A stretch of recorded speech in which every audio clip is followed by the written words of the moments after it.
রাজনীতির এই নাটকীয় পরিস্থিতি রাজনৈতিক বিশ্লেষকদের মনে প্রশ্ন জাগিয়েছে। পরবর্তী টার্গেট কি হতে পারে? ভেনেজুয়েলার নির্বাচিত প্রেসিডেন্টকে তুলে আনার পর নিজে প্রধানমন্ত্রী দেবেন এমন ঘোষণায় বিশ্বজুড়ে তীব্র বিতর্ক সৃষ্টি করেছেন তিনি।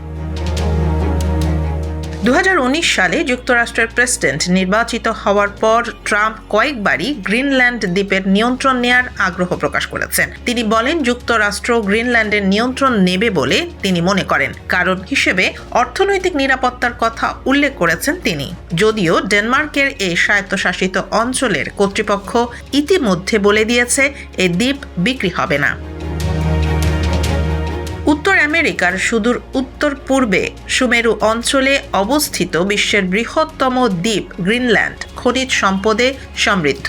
দ্বীপটির এ বিপুল সম্পদ অনেকের আগ্রহের জায়গা, তবে এর খনিজ সম্পদের বেশিরভাগ অব্যবহৃত অবস্থায় আছে। এখন প্রশ্ন হচ্ছে, ভেনেজুয়েলায় রাজনৈতিক হস্তক্ষেপের পর গ্রিনল্যান্ড নিয়ে ট্রাম্পের নতুন করে আগ্রহ কি কেবল কথার মধ্যেই সীমাবদ্ধ থাকবে, নাকি আবারও কোনো বড় কূটনৈতিক ঝড়ের ইঙ্গিত দিচ্ছে? বিশ্লেষকদের মতে ট্রাম্পের রাজনীতিতে অসম্ভব বলে কিছু নেই। তার অতীতই বলে দেয় আজ যে বক্তব্য অবাস্তব মনে হচ্ছে, কাল সেটি হয়ে উঠতে পারে বৈশ্বিক সংকট। তাহলে কি সত্যি ট্রাম্পের নজর এবার গ্রিনল্যান্ডে? উত্তর খুঁজছে পুরো বিশ্ব।